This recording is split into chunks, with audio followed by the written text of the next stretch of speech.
बताइए सर। आपका सवाल। हाँ, आज के प्रोग्राम को लेकर क्या कहना है आपका? ये प्रोग्राम मैं पहली बार मुझे सिराज साहब ने इनवाइट किया और मुझे बहुत अच्छा लगा। मैं चूँकि शिक्षा के क्षेत्र से जुड़ा हुआ हूँ और मेरा फोकस भी शिक्षा पे ही काम करने का है। तमाम नौजवानों को शिक्षा के क्षेत्र में आगे बढ़ें और उससे ज़्यादा ज़रूरी है कि नौजवानों को जो कैरियर काउंसलिंग है वो क्या कर सकते हैं, इसके ऊपर मैं काम कर रहा हूँ और जगह जगह मैं इस पर लेक्चर करता रहता हूँ। सिराज भाई ने मुझे बुलाया, जो अंसारी वेलफेयर एसोसिएशन के सदर हैं, उनके बुलावे में आया और मुझे यहाँ बहुत ही अच्छा लगा कि एक समाज के लिए इतनी मेहनत के साथ ये काम कर रही है। और जैसा आपने भी कहा कि जो अंसारी समाज काफ़ी आगे बढ़ी है, उसके इसी के नतीजे में है कि अंसारी समाज एजुकेशन क्षेत्र में मुसलमानों में खास तौर में देख रहा हूँ कि अंसारी समाज जो है शिक्षा के क्षेत्र में काफ़ी आगे है और जब शिक्षा में आगे हैं तो आप हर चीज़ में आगे रहेंगे। आप शिक्षा के क्षेत्र से तो कोटा को शिक्षा नगरी के नाम से जाना जाता है। आपके इलाकों में कोटा के बारे में आप क्या सोचते हो?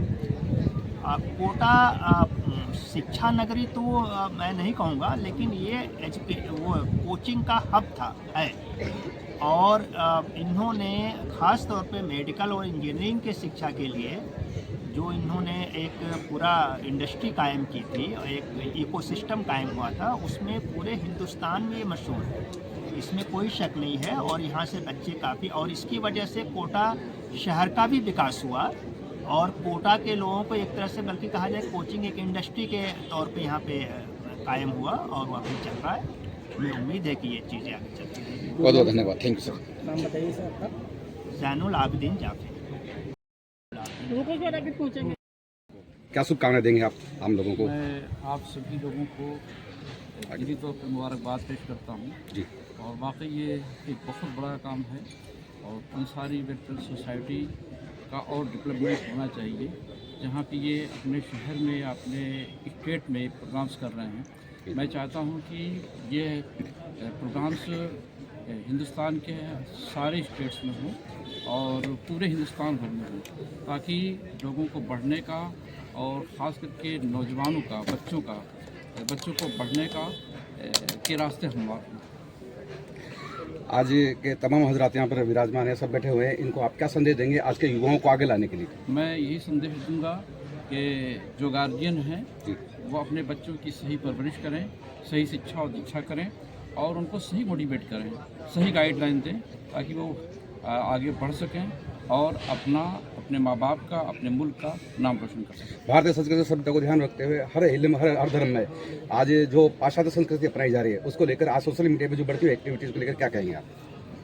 दर हकीकत प्रेजेंट टाइम में जो सोशल मीडिया है, सोशल मीडिया तो एकदम बिल्कुल ख़त्म हो चुका है। कुछ ही लोग सोशल मीडिया के एक्टिविस्ट या जर्नलिस्ट बचे हुए हैं जो सही नुमाइंदगी सोशल मीडिया की कर रहे हैं, वरना हकीकत ये है कि सोशल मीडिया तो ख़त्म हो चुका है, इसलिए कि वो पार्टी बन करके जो है नुमाइंदगी कर रहे हैं, ना कि जो है सही आवाज़ और लोगों की दिल की आवाज़ उठा रहे हैं। बहुत बहुत धन्यवाद सर। आपका परिचय दीजिए सर। मेरा नाम सिराज अहमद कादरी है, मैं यूपी से बिलोंग करता हूँ और इंटरनेशनल एक मैगज़ीन दबिस्तान नात करके निकालता हूँ, जिसमें पूरी दुनिया के पढ़े लिखे विद्वान लोग जो है सम्मिलित हैं। उसके एडवाइजरी बोर्ड में जामिया अज़हर मिस्र के सदर शोबे उर्दू डॉक्टर अहमद अल काजी साहब, ग्लासगो यूनिवर्सिटी के प्रोफेसर डॉक्टर आसिफ फादर साहब और दिल्ली यूनिवर्सिटी के मिनट्स प्रोफेसर अब्दुल हक साहब, इस तरीके से बहुत सारे लोग इसमें जुड़े हुए हैं। उनके मशवरे से उस मैगज़ीन को निकालता हूँ और पूरी दुनिया में मैगज़ीन पढ़ी जाती है। बहुत बहुत धन्यवाद। आप हमारे साथ जुड़ चुके हैं सर। कहना चाहूँगा कि जितने हमारे स्टूडेंट्स जिनके लिए भी ये इस्तकबालिया प्रोग्राम रखा गया है, यहाँ पे जो हमारे स्टूडेंट्स हैं, तो ज़िंदगी में एक बात ध्यान रखिएगा, आप यहाँ तक पहुँचे हैं ना तो अपने माँ बाप की दुआओं की बदौलत पहुँचे हैं। तो हमेशा अपने माँ बाप की इज्जत करनी है, पेरेंट्स का अदब करना है। हमारे पेरेंट्स के ही जरिए हम इस मकाम पर पहुँचे हैं। अगर दुनिया में आपको कितना ही बड़ा मुकाम हासिल हो जाए, लेकिन ये याद रखिएगा उसके पीछे आपकी माँ बाप की दुआएं जरूर रहती है। तो माँ बाप की दुआएं हैं जो आपको इस मकाम पर लाई है और माँ बाप की दुआएं हैं जो आगे भी आप तरक्की करेंगे।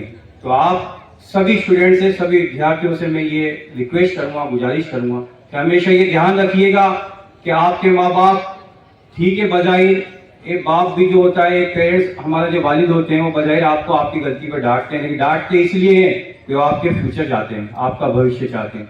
तो आपसे रिक्वेस्ट यही है कि आप अपने पेरेंट्स का अदब करें। ज़िंदगी में कितनी ही बड़ा आपका मुकाम हासिल हो जाए, हमारे पेरेंट्स को हमारा अदब करना चाहिए, और जो हमारे दुआएं करते हैं, तो हो सके तो बच्चों को खास तौर से जुमा का दिन अपने माँ, अगर वो लड़का है तो वालिद के हाथ चूमना है, सर पे रखाना है। इंशाल्लाह इससे आपकी तरक्की बेहतरीन होगी। और इसी तरह बच्ची है तो अपनी माँ का हाथ चूमना और सर पे रखना। और जब कभी आप कभी किसी आजमाइश में आ जाए, दुनिया है, दुनिया में आजमाइश आती रहती है, तो जब भी आजमाइश आ जाए तो सबसे पहले माँ बाप से लेके निकलना, मेरे दुआ कीजिए। और जब भी आप अपने माँ बाप से दुआ के लिए कहेंगे तो इंशाल्लाह आप यूं मान लीजिए कि माँ बाप की दुआ रद्द नहीं होती। जिस तरह मजलूम की दुआ रद्द नहीं होती, इस तरह माँ बाप की दुआ अपने औलाद के हक में रद्द नहीं होती। और पेरेंट्स से गुजारिश करूँगा कि अपने बच्चों के लिए हमेशा दुआ करते रहें, उनकी मुस्तकबिल के लिए दुआ करते रहें, खास तौर से दुनिया के साथ साथ उनकी आखिरत की बेहतरी के लिए भी दुआ करते रहें। ठीक है, हम दुनिया तो यहाँ हमारा असल मकसद आखिरत है, आखिरत के बेहतरी के लिए उनके लिए दुआ करें, उनकी नेक तरीके के लिए दुआ करें, उनको अदब सिखाएं, उन्हें दुनियावी तरक्की के मामला सिखाएं। ये पेरेंट्स से भी गुजारिश करूँगा। शुक्रिया। अस्सलाम वालेकुम रहमतुल्लाह।